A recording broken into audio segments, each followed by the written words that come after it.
தொடர் விடுமுறை முடிந்தும் சேலம் மாவட்டம் ஏற்காட்டில் சுற்றுலா பயணிகள் குறையாத நிலையில் அங்கு மதியம் 12 மணியை கடந்தும் கடும் பனிமூட்டம் நிலவுகிறது.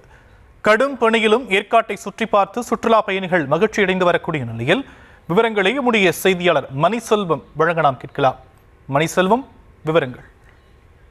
வணக்கம் ஷாம். நிச்சயமாக சேலம் மாவட்டம் ஏற்காட்டில் விடுமுறை முடிந்தும் குறையாத சுற்றுலா பயணிகளால் கூட்டம் அலைமோதுகிறது. இன்று காலை முதலே சுற்றுலா பயணிகள் வரத்து அதிகரித்து காணப்படுகிறது. இன்று காலை முதலே கடும் பனிமூட்டத்துடன் கூடிய இதமான காலநிலை நிலவுவதால் சுற்றுலா பயணிகள் உற்சாகம் அடைந்து வருகின்றனர். மேலும் சுற்றுலா பயணிகள் வருகை அதிகரிப்பால் உள்ளூர் வியாபாரிகள் மகிழ்ச்சி அடைந்துள்ளனர்.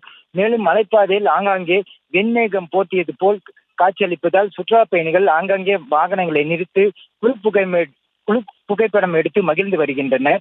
மேலும் ஏரிக்கரையில் சுற்றுலா பயணிகள் உற்சாகத்துடன் புகைப்படம் எடுத்து மகிழ்ந்து வருகின்றனர். மேலும் இயற்கை காட்சிகளை ரசித்தவாறு கடும் பனிமூட்டத்தில் படகு சவாரி செய்தும் அண்ணா பூங்காவில் ஊஞ்சல் விளையாட்டு விளையாடி மகிழ்ந்து வருகின்றனர். சுற்றுலா பயணிகள் அதிக அளவில் வருவார்கள் என்று எதிர்பார்க்கப்படுவதால் நாளைய தினமும் இதே சூழல் நிலவும் என்று எதிர்பார்க்கப்படுகிறது. ஷாந்த், விரிவான விவரங்களுக்கு நன்றி மணிசெல்வம்.